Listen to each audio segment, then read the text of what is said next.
Salud especial para todas las personas que se conectan a esta hora a las redes sociales del diario La Nación. Es un gusto saludarlos a ustedes en este espacio de invitados especiales. Hoy nos acompaña el doctor Mario Iguarán, ex fiscal general de La Nación, quien está de visita en el departamento del Huila en la ciudad de Neiva. Doctor Iguarán, bienvenido a la ciudad de Neiva. Qué bueno tenerlo aquí en el diario La Nación. Muchas gracias. Siempre me he sentido bienvenido. Por eso ese sentimiento de aprecio, más que aprecio, cariño para la gente del Huila, de admiración por lo que son y también de agradecimiento por siempre permitirme estar acá.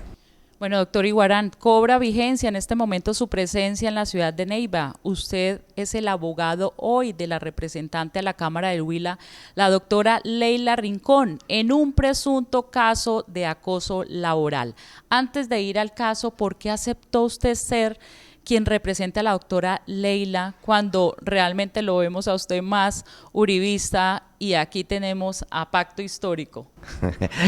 No, mi ejercicio profesional está encaminado a servir, a gestionar, a representar, a asesorar, a aconsejar y a gestionar casos por razones de justicia. Cuando se pretende buscar la verdad y lograr esos máximos de justicia, uno no mira si se es de esta ideología o de este propósito político. Es más, yo, a pesar de haber trabajado con el presidente Uribe, a quien pues admiro, respeto, casi que reverencia frente a un hombre por todo lo que ha hecho por el país, pero mire cómo en alguna oportunidad fui incluso el abogado en unos procesos penales que se siguieron contra el alcalde de Bogotá, Gustavo Petro.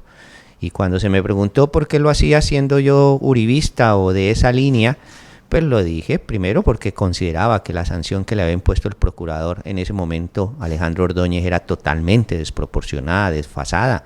En segundo lugar, porque veían en el alcalde un hombre honesto que había actuado sin mala intención. Y en tercer lugar, eso, que mi propósito para el ejercicio profesional es, o el criterio para aceptar un caso, es el tema de la justicia y no de la ideología o concepción política. Doctor Iguarán, entremos en materia. El caso o el presunto caso de acoso laboral contra la congresista, ¿cómo va? ¿Qué dice la defensa respecto a que era una integrante de la UTL, la misma congresista? Sí, desafortunadamente, ustedes, los huilenses, mejor que nadie saben ese corazón, esa que solo irradia amor por sus alumnos, amor por su tierra, amor por su gente, y en ese orden pues le dio confianza, como se la da a muchas personas, y desafortunadamente una de esas personas creemos, pero se lo dejamos a la fiscalía. Hoy casualmente hemos radicado una denuncia penal. Creemos que se incurrió en el delito no solo de fraude procesal, de falsedad, sino también, entre otros, de haber accedido de manera abusiva, de manera ilícita a un sistema informático. Por eso, con elementos materiales probatorios, con información legalmente recogida, que es lo importante. Aquí no se trata de recoger la información como lo han hecho otros de manera ilegal, más que ilegal, ilícita, y con evidencia hemos presentado una denuncia soportada en ese material probatorio para que sea la fiscalía quien llame a un interrogatorio, llame a unas entrevistas, a unas declaraciones y haga unas pesquisas. ¿Quién accedió ilegalmente a información? Estamos hablando de la persona que hizo o demandó por acoso laboral a la doctora Leila. Así es. ¿Y por eso ella denuncia supuesto maltrato? Ella denuncia un acoso laboral, denuncia o demanda un abuso en el ejercicio de esa situación supuesta de superioridad, un acoso laboral. Pero aquí es evidente y ustedes lo pueden ver en las manifestaciones que se han hecho e incluso por algunos, comillas, colegas de ustedes, como hay un propósito no solo pecuniario, sino un interés, un prurito, un deseo excesivo de hacer un daño desde el punto de vista político. Es un interés pecuniario y político. ¿Cuál ha sido el actuar de la doctora Leila con esta persona? ¿Qué le ha dicho la doctora Leila? No, la doctora Leila, quiero decirle que en principio incluso no había pensado en presentar denuncias penales. Somos nosotros quienes le decimos, Mario Iguarán, abogados asociados, que aquí desafortunadamente, pese a las consideraciones y al cariño de ella hacia esta señora Lina, le tuvimos que mostrar que se habían dado unas conductas punibles. El que se abuse de la confianza que se le da para que maneje un correo electrónico y a partir de allí, sin el consentimiento de ella, empiece a enviar unos mensajes, unos correos, unos documentos que no mendaces, y además de hecho se utilice sin estar autorizada para suscribir ciertos documentos, la firma digital, entre otros hechos que están ahí plasmados en la denuncia y que en su momento pues se van a conocer por la opinión pública. Pues eso objetivamente, sin lugar a equívocos, hay que decirlo de manera tajante, es un delito. Doctor, en algunas redes sociales algunas personas afirman también han recibido supuestos maltratos y acoso laboral por parte de la congresista. ¿Usted tiene conocimiento de otros casos similares que se hayan allegado a este proceso? Ustedes podrán encontrar que son sin número de personas o de colaboradores, de personas que han estado en el entorno, no solo académico, sino en el entorno laboral de la señora congresista, para que vean que es todo lo contrario. ¿Cuál es el trato que ella da? Que otros abusen de su confianza o no otros, otra hubiese abusado de su confianza, es muy distinto. ¿En qué etapa procesal estamos y qué sigue para que todos los que están en este momento conectados con la nación podamos entender? Se ha radicado la denuncia, se asignará un fiscal y una policía judicial. La fiscalía seguramente va a llamar a algunos declarantes, a personas que seguramente van a dar fe, que tenemos un sinnúmero de personas que han estado en ese entorno, no solo social, familiar, sino laboral, para que muestren cuál es el talante de la doctora Mireya y muestren cuál es la calaña de las otras personas, que en este caso son denunciadas. ¿Existe alguna posibilidad, y usted con ese conocimiento jurídico que tiene, obviamente por todo el ejercicio que ha desempeñado a lo largo de su trayectoria profesional, que este caso termine en alguna sanción, alguna suspensión para la doctora Leila, o no lo ve viable o no lo proyecta? No hay ninguna posibilidad, no hay ninguna posibilidad. Por el contrario, bueno, aquí no se trata de mirar quiénes son los buenos y los malos. Aquí se trata de mirar, revisar los hechos para que sea el derecho penal, mejor la justicia penal, la que diga a quién hay que sancionar. ¿Por qué llegarse hasta estos, digamos, procesos y no haberse llegado a un acuerdo? ¿Qué pasó con Lina frente a todo este proceso con la doctora Leila? ¿Por qué no entrar a dialogar frente a la situación que se presentó en particular? Frente a unos hechos que en nuestro concepto, y ya será la Fiscalía, o más que la Fiscalía, un juez de la República quien dirá si realmente son delitos. Nosotros en principio, con todo el respeto, consideramos que lo son, si no, no hubiéramos presentado una denuncia que incluso suscribo yo mismo. No es ninguna denuncia temeraria. Será frente a estas... Se puede ver como una represalia hacia Lina, ¿no? No se puede ocultar, no son ni siquiera delitos querellables. Bueno, se incurrió en una injuria y en una calumnia, pero el que alguien se entre a tu correo o al correo de cualquiera de ustedes sin su autorización, envíe documentación con su firma sin la autorización, además con un interés propio para sí, como es obtener un ascenso, y incurra además en un hackeo o en entrar incluso a tu celular, a tu WhatsApp, yo creo que pues esto es delito. Eso lo dice el Código Penal, entre otras, porque es muy importante que se sepa, es una obligación de todo funcionario público, de todo servidor público. Lo dice la ley colombiana y es bueno que lo sepan, que es obligación de todo servidor público, cuando tenga conocimiento de la comisión de un delito, denunciarlo. Aquí lo que no sería presentable y sería censurable, incluso reprochable desde el punto de vista legal, penal, sería de que ella no denunciara este delito que estamos convencidos se cometió. Bueno, pues estamos con ustedes aquí en transmisión, en vivo y en directo con el doctor Mario Iguarán, ex fiscal general de la Nación, quien representa a la doctora Leila Rincón en un caso específico de presunto acoso laboral. Pero yo no lo puedo dejar ir sin preguntarle otros temas, doctor Iguarán, que son de interés, y me gustaría saber, en su momento usted fue el abogado de Armando Arízac, quien para ese momento era el director de la Caja de Compensación Familiar del departamento del Huila. Con todos esos procesos, ¿en qué terminó eso? ¿Qué pasó con Armando Arízac? ¿Qué pasó con todos estos procesos de corrupción? Sí, fuimos abogados, fui su abogado en principio, por razones que aún desconozco. En alguna oportunidad él nos encareció que si podía revocarnos el poder y le dijimos no hay ninguna dificultad, tanto que renunciamos a ello porque había... ¿Usted no terminó de representarlo en todos los procesos? No terminé de representante.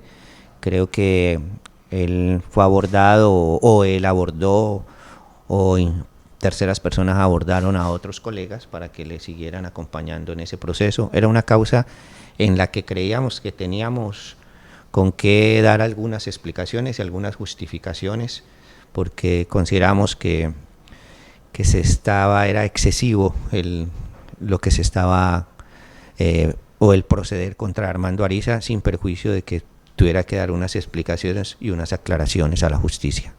Terminó fugándose de la justicia.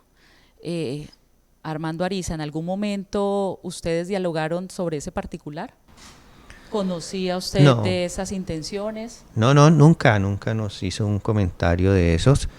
Es más, nos sentíamos como alentados, como animados a continuar con el proceso y a dar, como se dice coloquialmente, esa batalla jurídica, porque ya ahí estábamos entrando a la etapa de juicio y veíamos que podían haber unos, si mal no recuerdo, unos vicios en el procedimiento como tal, que podríamos en un momento dado utilizar para mermar o menguar un poco la sanción. Bueno, hablemos de un tema nacional, doctor Iguarán. ¿Qué piensa usted del decretazo del presidente Petro que quiere hacer de la consulta popular? No, me parece que no es posible, no diría si es inconveniente o no, porque eso es ya un tema político, pero sí es abiertamente inconstitucional para mi gusto y por los pocos conocimientos que pueda tener.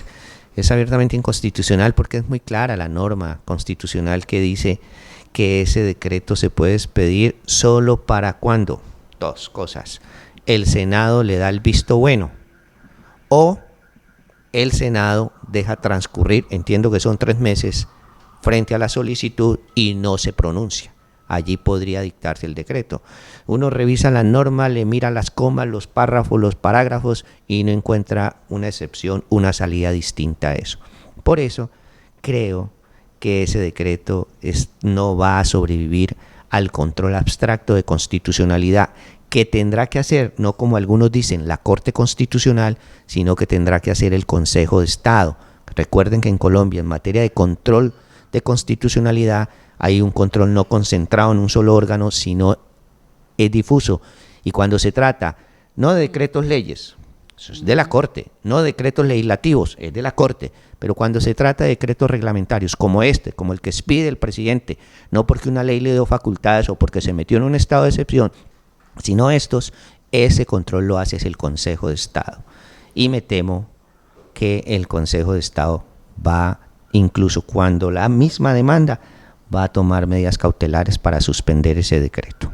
¿Usted, como los demás, consideran que este decretazo de la consulta popular si finalmente se da como se ha anunciado, rompe toda la estructura de la institucionalidad, o sencillamente se queda como una acción del presidente y se lo declaran inconstitucional y no pasa nada, o qué consecuencias usted le ve a todo este accionar. No, si yo estuviera cerca del presidente le aconsejaría que no lo hiciera porque es abiertamente inconstitucional.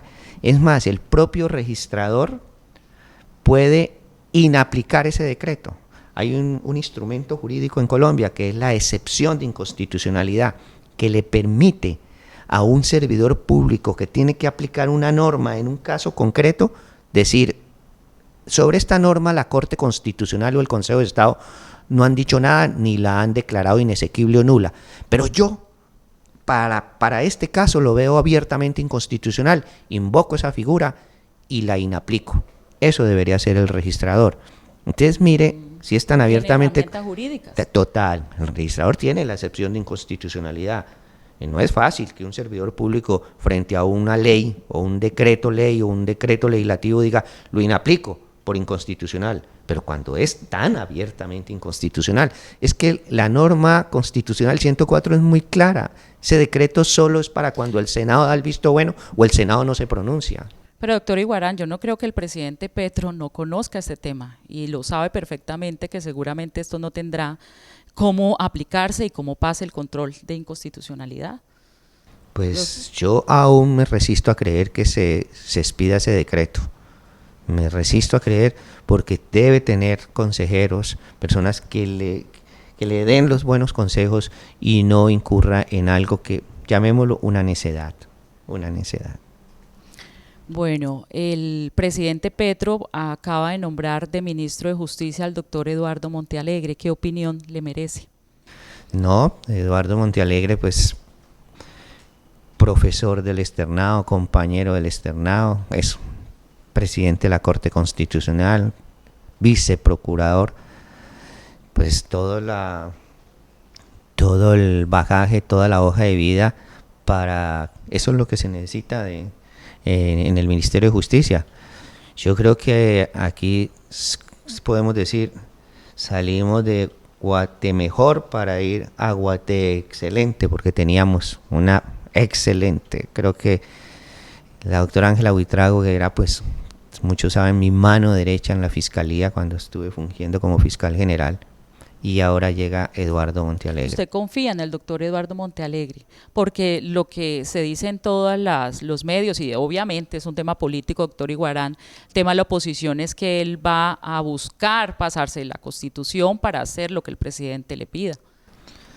Bueno, yo conociendo a Eduardo Montealegre y con todo ese respeto que le tengo y admiración, yo sí creo que Eduardo, más que es un constitucionalista, ¿no?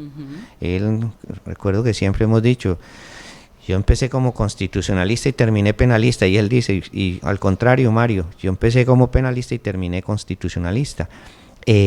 No sé, estoy seguro que tienen que reflexionar y uno de esos de ese Sanedrín que tiene en el mejor sentido de la palabra el presidente Petro tendrá que decirle, y tiene que empezar por Eduardo Montealegre, decirle que eso no es procedente. Usted fue juez de la República, ¿cierto? Fue magistrado de la Corte Constitucional, viceministro de Justicia, fiscal general de la Nación. Todos los ciudadanos nos preguntamos por qué no se ha logrado hacer una reforma a la justicia. ¿Por qué no se ha podido hacer? Y hoy en este contexto, ¿cuál sería su análisis? Sí, es muy frustrante, es decepcionante que no se haga una reforma a la justicia. Y lo más decepcionante es que cuando se presenta un proyecto de reforma a la justicia es para mirar cómo se eligen los magistrados de las altas cortes, a qué le interesa, en qué soluciona los problemas de poder acceder a la administración de justicia del ciudadano, del gran público, del ciudadano, digamos, de a pie, como se dice coloquialmente. O entonces, los temas de impunidad que tanto nos duele y que vive todo el mundo protestando porque... Y no se trata incluso de reformas a la ley.